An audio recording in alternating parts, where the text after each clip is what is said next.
So, hi everyone, thank you, welcome.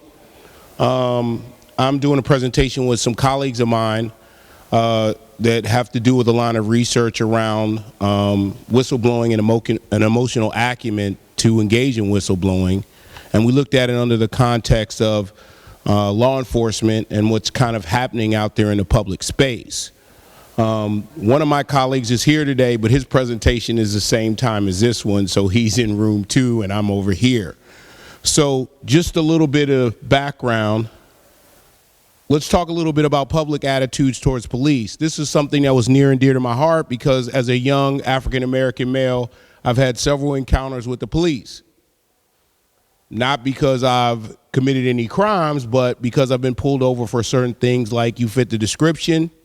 I had an incident a year and a half ago where a police officer pulled me over for having a headlight out, got a warning, drove with high beams. 10 minutes later, another cop in the same town pulled me over for having my high beams on. Then I didn't pull over in the middle of the road. I drove over to the side, and he said, "Why didn't you pull over right away? I see you went to a public place to pull over." And he simply asked me the questions, is this because of Black Lives Matter and what's happening with the police in this country? And I said, no, I just wanted to pull over safely in a safe area where we were not out in the middle of the road. And so I showed him the warning I had gotten 10 minutes earlier than that. And the other officer that was with him thought it was fine. And he said, no, let's ask him some questions. So he proceeded to ask me, well, what are you doing up here? I'm here meeting a friend. Who's your friend? Tell him the name, Jay, which Jay's last name, asked me for his last name. And I was dressed like this because we were meeting in a restaurant. He said, well, what do you do? I told him I was a professor. Well, what do you teach? You know, and then I said, I teach business and I teach social justice. He said, how long have you been doing that? So he proceeded to ask me questions, I think, as an effort to kind of trigger me to see if my reaction was going to be negative. But I just took a deep breath because it was an experience that I'd experienced many times before, from being a young teenager to now being an adult. And so when we had started to have discussions around this and some of the conversations around police and ethics, this is a line of research that really became interesting to me. So, you know, a lot of things about police, in your perceptions on police, it depends on who you ask and it depends on your experiences. Now, the interesting dynamic is I have colleagues and friends that are in law enforcement, but for me, when that cop's behind me and I drive, I've had so many experiences, you just get that tension, you get that recoil because I've experienced what tends to happen next. Let's talk a little bit about the Black Lives Matter movement. It kind of evolved from a situation that people started to get fed up that unarmed black men were being shot, and people were starting to get upset that what was the narrative around it. Brookings has a report. You might want to go to their site where they look at law enforcement and police, and they say, if you look at the numbers, they say that African Americans are in certain areas twice or 3 times more likely to be shot and killed as an unarmed person in certain communities than other counterparts.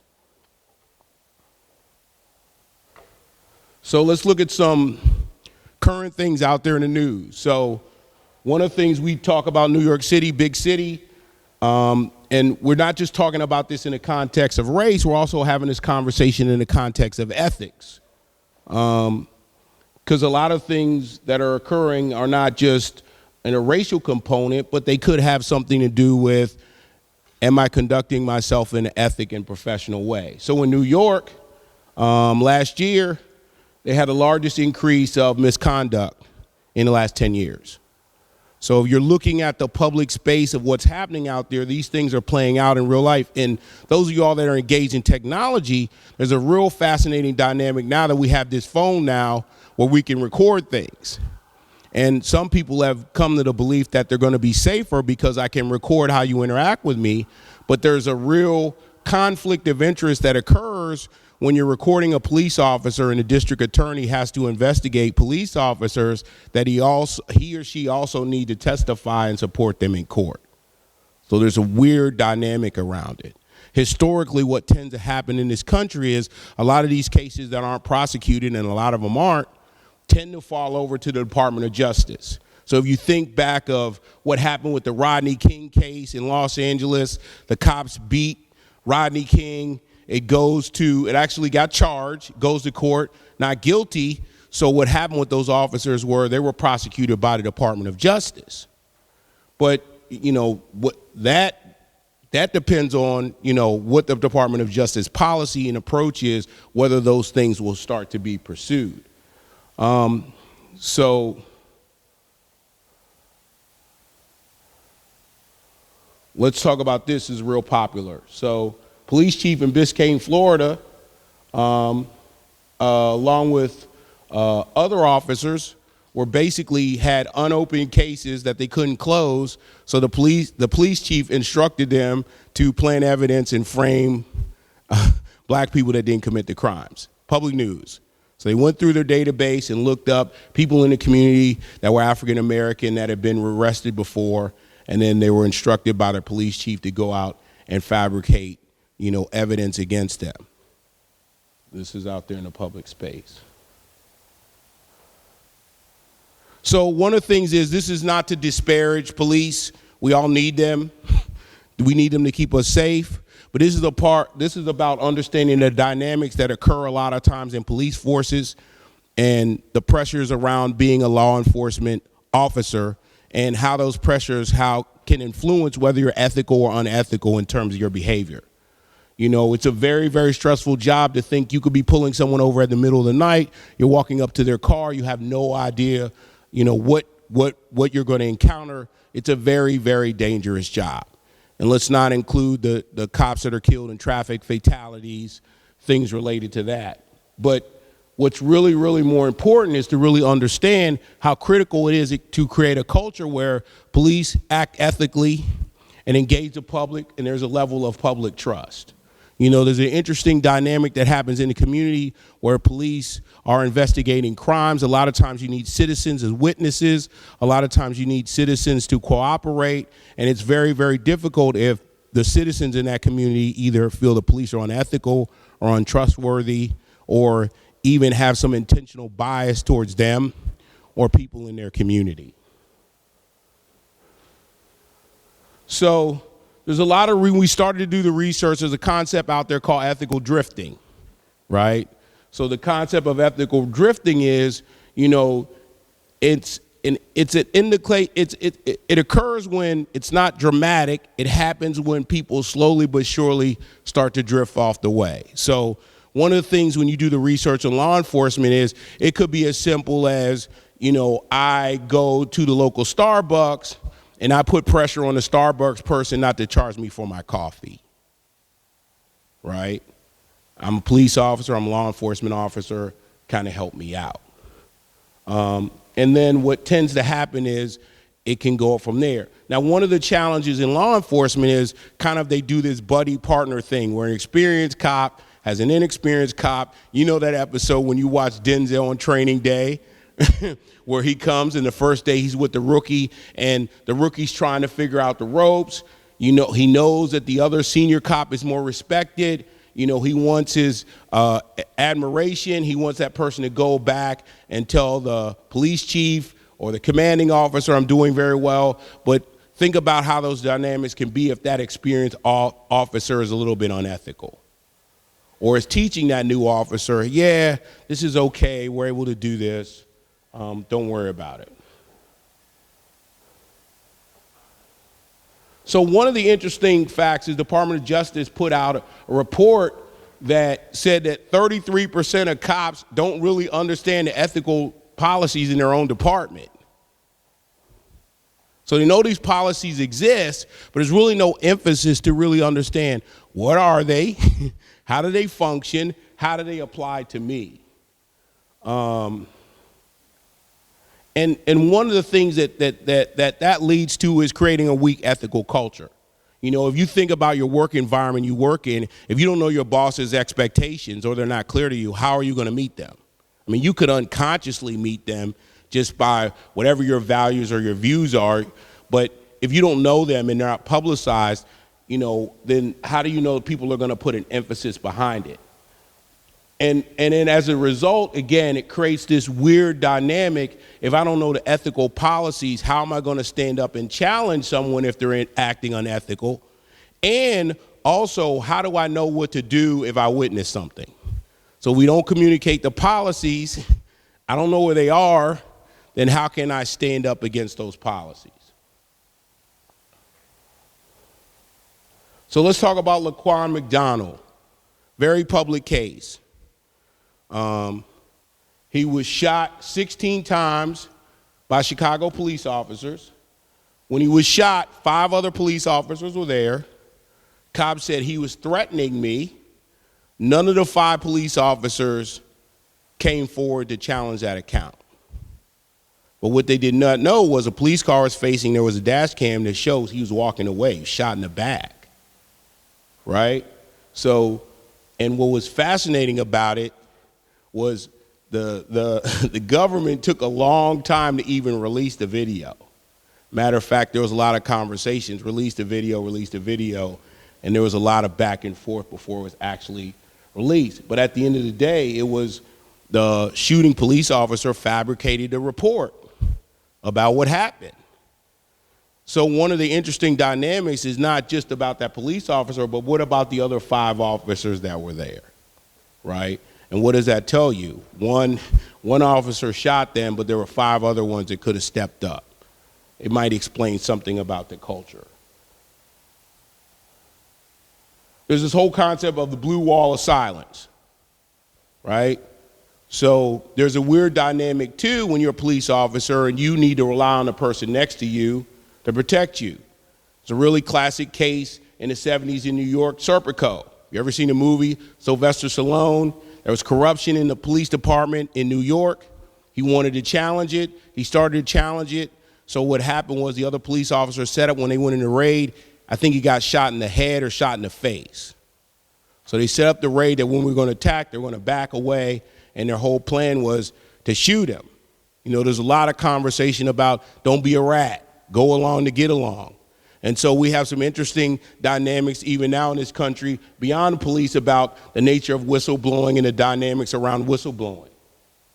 But law enforcement, because it's a life and death environment and you have to rely on other people around you, trust is very, very critical. And there's this weird dynamic if you're working with officers and you're seeing officers engaged in misconduct, who else can you trust if you come forward with those allegations? And if you share those perspectives, are people going to keep your identity private? How does that function? How does that manifest itself? So one of the things that's real interesting about this is the whole dynamic and the emotional roller coaster you go through in deciding whether I want to come forward or not. And really it's about weighing your own values, analyzing the situation and understanding the implications. You know, a lot of organizations, the culture is very, very critical because, you know, you could move forward, they could address that particular instance, but you could create a climate where people are ostracizing you, or there could be some level of retaliation in terms of you going forward and communicating these issues. And so one of the things that's critical in our research is really maintaining and having the right culture and creating a culture where people understand it's okay. But if I don't know, again, if I don't know the values, if I don't know the process, if I don't know the mechanism, then that creates a barrier for people to come forward and communicate what they see as potential challenges, et cetera. I used to work for a government agency, and one of the things they promoted was this open door policy. So if things were concerning you, they had a formal process, and they actually had a campaign where they market about being a team player. And the way they looked at team player is not, hey, everyone's being unethical, be quiet, go along with us, be a team player. They said being a team player was realizing that the values of the organization was you committing to being a player on the team. And so what we had was a set mechanism where if someone saw something that was unethical or something that was questionable, there was a mechanism in place where they could move that forward through several chains all the way up to senior leadership without any retaliation, without any reprisal. But that's a unique culture. You know, the challenge in law enforcement is a lot of law enforcement organizations are not set up in that way or don't have mechanisms to address things in that way. So when you think about the whole concept of whistleblowing, realize that there's an emotional nature that comes through. You know, you're weighing it. You're looking at the positive and negative aspects of it. You're looking at what can occur. And you know, when we think about our jobs, there's an interesting dynamic when you know your paycheck is tied to the environment that you're trying to challenge. And so a lot of the research says that's a different dynamic. If I was a volunteer organization and I saw people acting unethically, it's easy for me to step up. But if I know that I need that job to pay my bills or take care of me or take care of my family, there's a dynamic around that. And if I also add another layer that my job is dangerous and some of the people I'm telling on, I need to rely on their friends and colleagues to protect me in a dangerous situation, that creates another dynamic.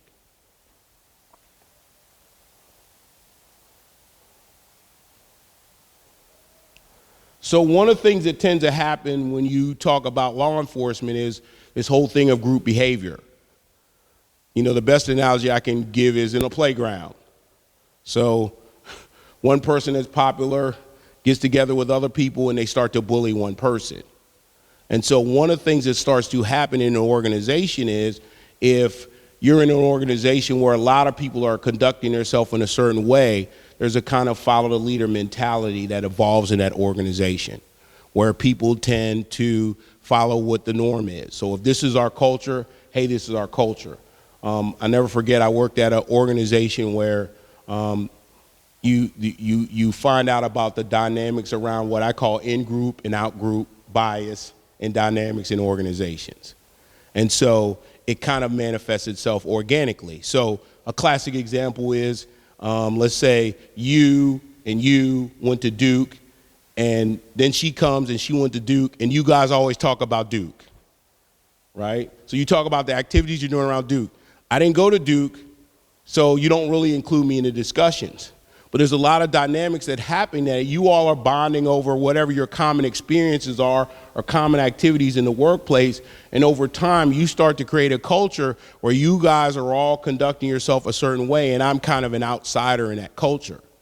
You know, when you start to think about unethical cultures in organizations, that's how it starts to manifest itself. You know, how many times have we been in an organization where we're looking at, why are we doing that? And someone says, we've always done it this way, or this is how we do it here. You know, I'll never forget, I questioned something in the organization one time, and the guy said to me suddenly, why don't you get on board, right? This is how we are. I mean, this is our culture. This is how we've been doing this a long time. So one of the weird dynamics when we start to think about police, and part of the reason why, you know, ethics, bias, unethical behavior is such an important aspect in certain communities is if I live in that community and I pay taxes and I see that police car driving around saying protect and serve, but then later I find out that that police force is engaged in activities that don't really serve me or protect me, there's a weird dynamic around that. You know, one of the fascinating things that around the Laquan McDonald case in Chicago and people were complaining about Black Lives Matter is a lot of people will pivot to, well, what about black on black crime, right? So the first thing I always say is, what is black on black crime? Isn't it just crime? That's number one, right? We don't name any other crime that way, so that's number one. Number two issue is, you know, if someone in the community who's a criminal is shooting a criminal, that's a different dynamic than someone who swears to protect and serve me, and my tax money is paying for them to protect and serve me and conduct themselves in a different way. So a lot of times I always get a little frustrated when people try to pivot to violence in certain communities about members in a certain community, I hold that a criminal to a different standard than I hold a law enforcement officer. And again, that criminal's not being paid by my tax dollars to take care of me, so it's a totally, totally different dynamic.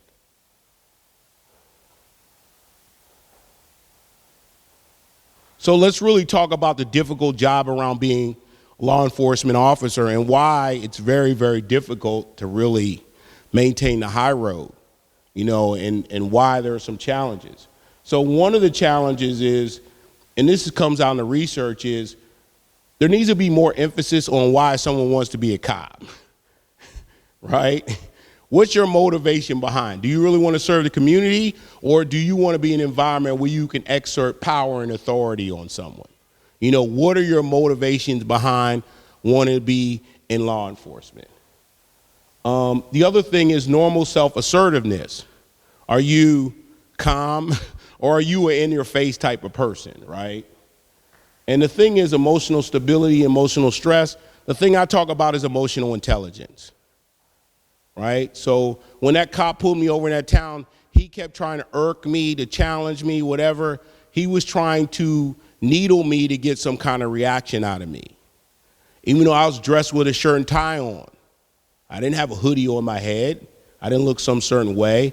But he felt some way to try to challenge me to see what my reaction might be. And so there's a whole bunch of dynamics that come around the job. When you're involved in things where you're dealing with life and death, where you're seeing people that have been killed, or you're seeing people that have been hurt, over time that creates a level of stress in terms of your psyche, where you tend to bond and rely on people that have the same experience as you have. So it creates this kind of us against the world mentality, a bunker mentality. Well, if your culture is not right in your organization, then that bunker mentality can go sideways.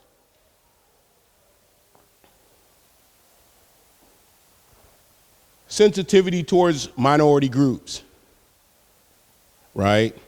So one of the weird dynamics that a lot of my colleagues talk to me about is the Charleston shooting, right? So here are these black folks in church, guy comes there, worships with them, and then shoots them. So one of the dynamics that hurt somebody hard was when he went to the police put a bulletproof vest on him. We don't want anybody in the community to hurt him, right? They also asked him if he wanted something to eat and took him to Burger King. So I know a lot of people from communities I've been through would say if that was someone different, maybe that experience would not have been the same. You know, and so those are some of the things when you start to talk about sensitivity and understanding certain communities you serve.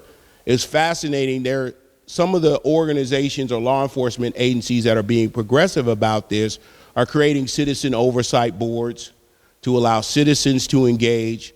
A lot of law enforcement communities are doing special programs. One I've heard about is this concept called Coffee with a Cop. We'll have certain cops in communities, you come have coffee with them, you meet them, you get to know them. The biggest thing that's happening now is there are a lot of law enforcement agencies and communities are creating citizen academies. And what citizens academies are allowing citizens to come in, you know, spend a few months interacting with police, understanding what the police do, building relationships, you get done, you get a certificate, people put you on an advisory board. But these are all things to create a level of familiarity and comfort between people that live in the community and the police, because it's critical.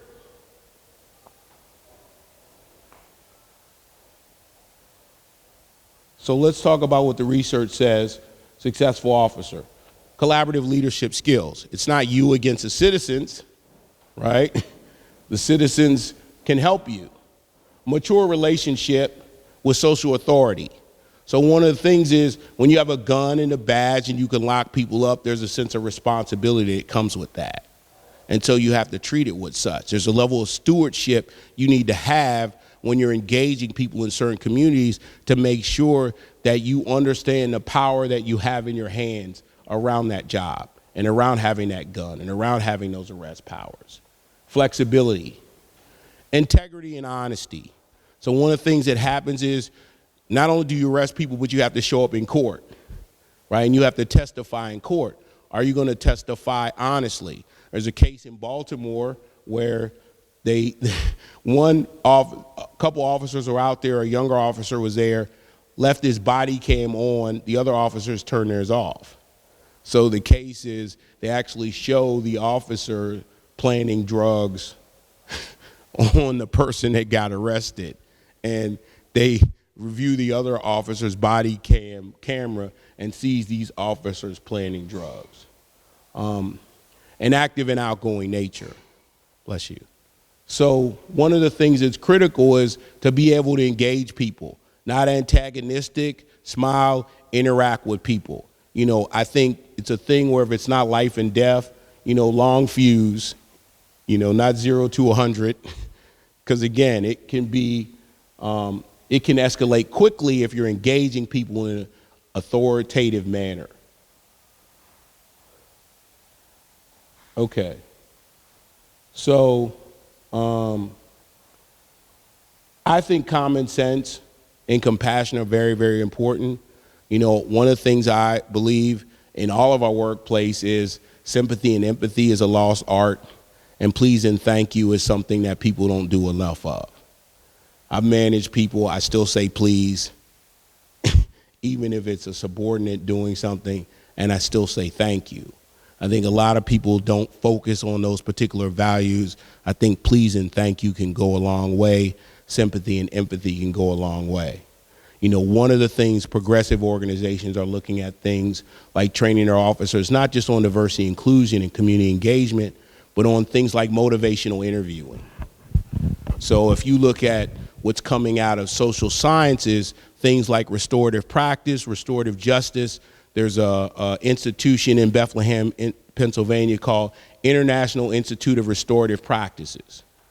They actually have a master's degree in restorative justice. They're in Bethlehem. They have a conference on it every year.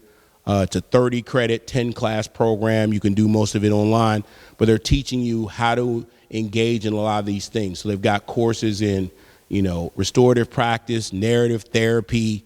Some of these courses, they do a certificate you can do online too. But one of the courses they have is motivational interviewing. And so in certain communities, they're teaching that not just to police officers, but also to judges. So instead of you making an assumption, okay, you're here, this is the charge, I'm not going to ask no questions, I'm just going to listen to what the cop says, and then based on that, I'm going to use these strict guidelines, and now, boom, you have a situation. So a classic example, when I was at the conference last year, because they have one every year in October in Bethlehem, was they talked about in the context of law enforcement and judges, and the judge told a story that a child was there for truancy and got brought in for truancy.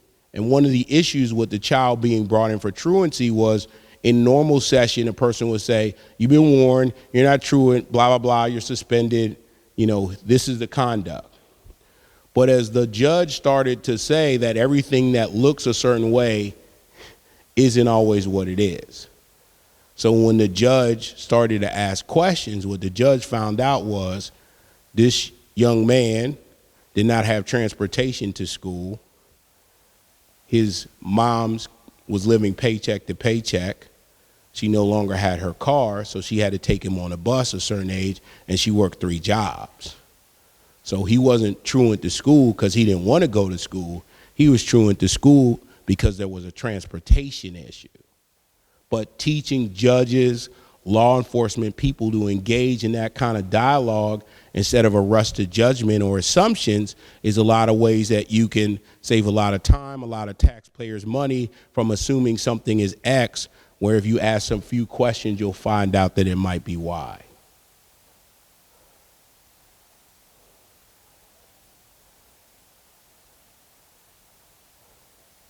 So, just as important as intelligence is integrity and interaction skills. So you could be very, very smart investigating crimes, but if you're not using that mind for good, right, you don't have integrity behind it, or you don't know how to interact and engage people, there's a different dynamic with just being intelligent, right? So we all know that scene in the old Batman where he catches someone at the end and then he says, oh, if you could only use your brilliant mind for good. You know, part of the challenge behind that is, you know, if you can only use your intelligence, your force, your badge, your rest powers, and focus on at the end result, what am I here to do, right? Am I here to exercise my authority on someone? Or I'm here to protect the citizens? You know, that protect and serve is a real important value that sometimes in certain situations people lose sight of, right? One of the things that's fascinating about that is there's some law enforcement organizations that are progressive that are really having discussions about what that means. So they're having engagements on a concept called behavior matters. So in the whole premise behind behavior matters, it says, okay, we have this value, protect and serve. We have our organizational values, and we've all worked places like that where they say our mission is to do X, Y, and Z, right? But people that are really committed to it are really sitting down and engaging employees, stakeholders, and say, what does that mean in terms of action and behaviors? So if you pull me over, and maybe you do smell marijuana on me, right? Still, what does that mean in terms of action and behavior? Does that mean I should get shot? Right? What does that mean? So when you start to talk about these values, it's real important to not just say, what are our ethical values, but what are our organizational values? What are our department values? And a lot of times, if you have those discussions around those, or you build them bottom up, or you're going to stakeholders and people in the community, and you're letting officers and people know, for me as a citizen, this means this. Because we all can say, yeah, we know what ethics are, but we all could have different concepts around ethics.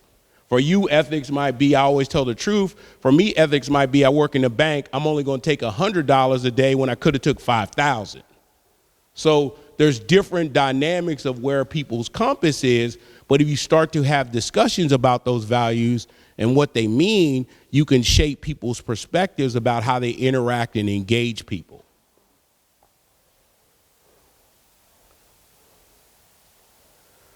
So here are some complex issues around, again, to get back to that whole point. Discretion, use of force, police corruption. So there's a whole bunch of layers around ethics. You know, they could all come in a big bucket, but one of the things around ethics is, do I use discretion, right? So true story, driving fast down the road, cop pulled me over, I was in Huntsville, Alabama. He said, you were speeding late at night. I said, I was lost. Supposed to meet my friend, I was lost. I don't even know what the speed limit is on this road. Checks my license, sees I'm from Virginia, writes me a warning, right? So he uses discretion. He could have gave me a ticket. I don't know how fast, I don't remember how fast I was going over the speed limit. Maybe it was reckless driving, because I think I was going like 50 in the 35 zone or whatever, right? But it's a dark road, middle of nowhere. I didn't know what the speed limit was. Use of force. Could pull me out of the car, right? You're speeding, how dare you? You could hurt someone. And then police corruption. Really didn't apply there, but he could have said, oh, if you would give me a $50, I could give you a ticket, but if you give me $20 or $50, maybe I can make this go away. That's not what happened, but you understand how those things layer on top of each other and fall in that bucket. So discretion is, you know, how do you use it? And one of the layers on discretion that no one wants to talk about is, do I always use discretion, or do I only use discretion with certain people that I like or aren't comfortable with? Right? So certain people I use discretion. Yes, I know you. You're from my community. You look like me, right? So I use discretion on you, but everyone else I won't use discretion on.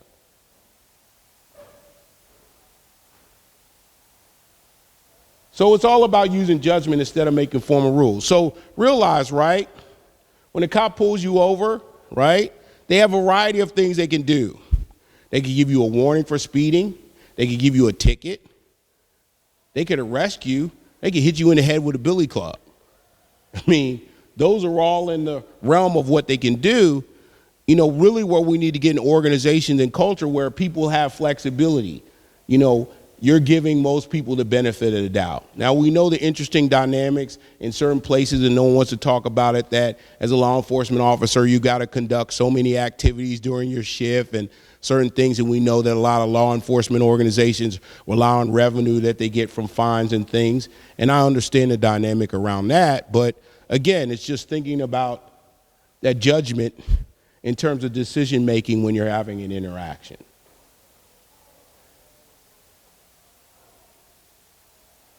So let's look at some examples. So I can use my discretion. If someone says, oh, someone's robbing a bank, right? Everyone's rushing there. I can say, ooh, I don't want to go there. It might be dangerous, right? Or who do I stop? Who do I question, right? So I've had a weird dynamic one time where a cop was following me around in the store. And there was a cop that was off-duty cop that also worked in the store, following me around in the store. And I knew he was following me around. So for me, just been in that predicament before, I asked him, you can push the cart if you like. He got a little bent out of shape, and eventually he got my point. He walked away. What traffic violators are stopped? So I've also had this experience. Pull up at a light next to a cop looks at me. All of a sudden I'm driving.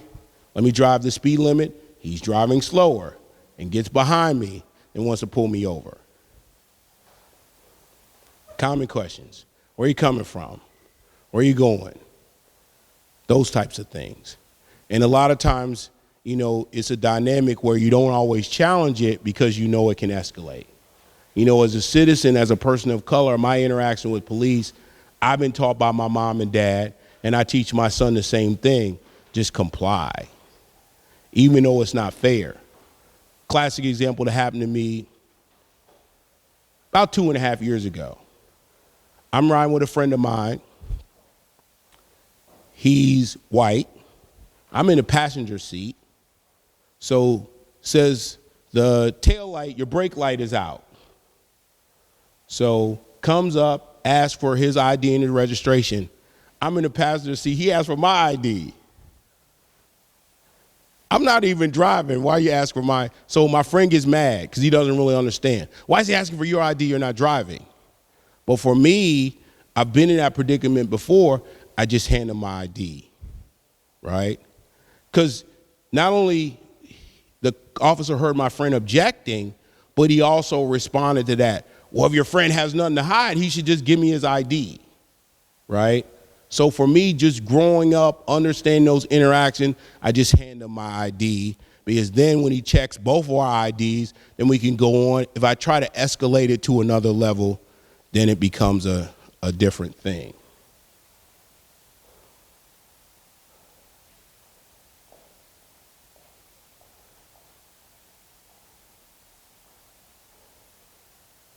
So one of the things about discretion is police can't lock up everybody at all times, so it's a whole thing of what's your bandwidth, what can you do, right?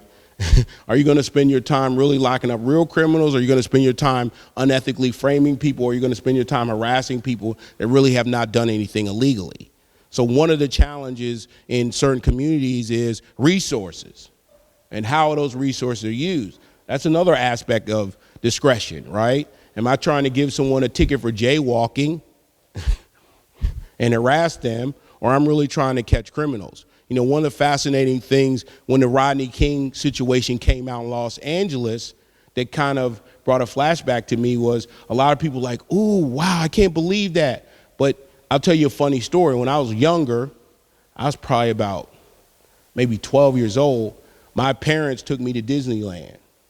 So I went to Los Angeles, and I was out with my dad, and my dad started to walk across the street, and, you know, there was no traffic, and he walked across the street, and the cop came and approached me and my dad for jaywalking. I mean, there was no traffic at the street. So he wanted to write a ticket to my dad. My dad argued with him, and my first vivid memory with the police was a guy putting a chokehold on my dad when I'm a 12-year-old for jaywalking, right? So imagine you're 12 years old, you're excited because you're going to be going to Disneyland in Florida, and while you're on your trip, you watch your dad in a chokehold with a cop for jaywalking. Racial profiling. So it's a growing concern. There's a lot of dynamics and propensity about this. You know, some people have seen me at other meetings before. I presented at the Middle East Dialogue in March. And so one of the things I talk a little bit about racial profiling. Back in March, I presented about Islamophobia and what's happening around that. And so there's a guy who came in the back and he really wanted to troll me because he felt some type of way. He felt that this is what we should be doing, so he wanted to get in an antagonistic situation with me. So he started to raise his hand and have a discussion about people in Pakistan and their 9/11 deniers.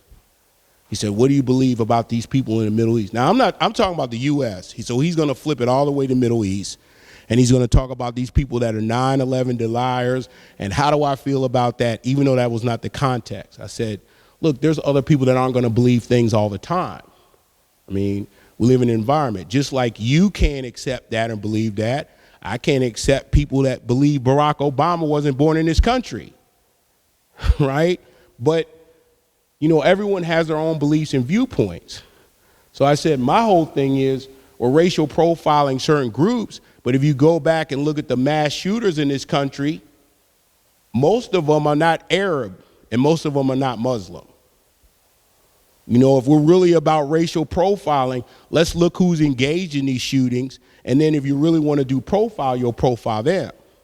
The next discussion I try to have with him is, how do we classify groups? You know, we're talking about people with different religions. Ku Klux Klan has crosses on their robes. They bring Bibles to hangings. They burn crosses. Leader of Ku Klux Klan said on TV, we're a Christian organization. We're not a terrorist organization. So how do we classify them? So racial profiling is a hot button around law enforcement and police, and who we decide to pursue, who we think is a real threat and who we don't, who isn't a threat to us, and what is our lens on how we view what those threats are in our public space.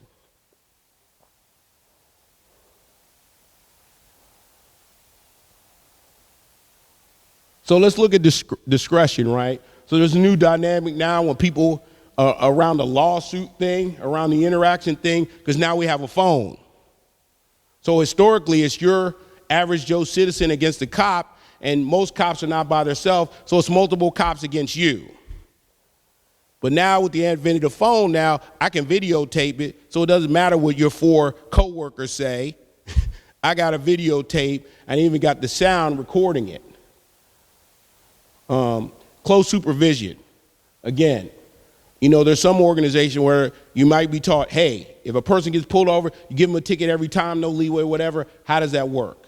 You know, certain environments are, you know, do it and then ask permission later, or mother may I, father may I, before you do any and everything. Again, it gets back to what is the culture of that organization and how is that culture manifested in the leadership in that organization.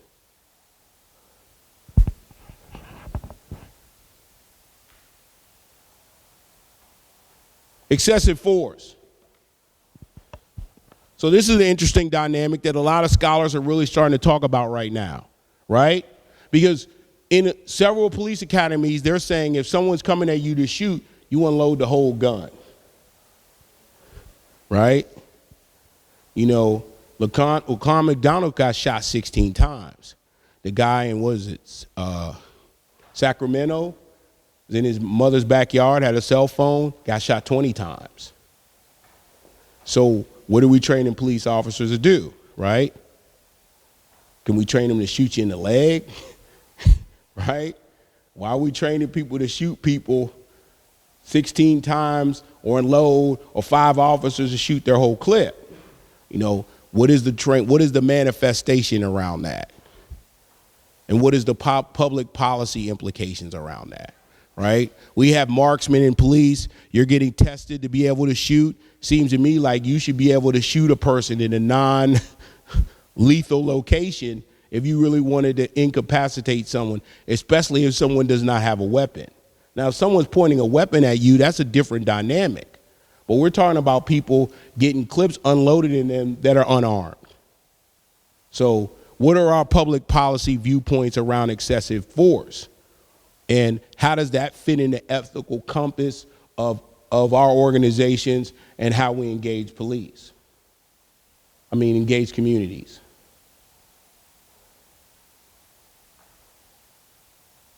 So consider this dynamic that a lot of people don't really understand. If you live in a community where police are racial profiling you live in a community where police are using excessive force, right? Or if you live in a community where maybe an incident has happened, right? What's going to be your reaction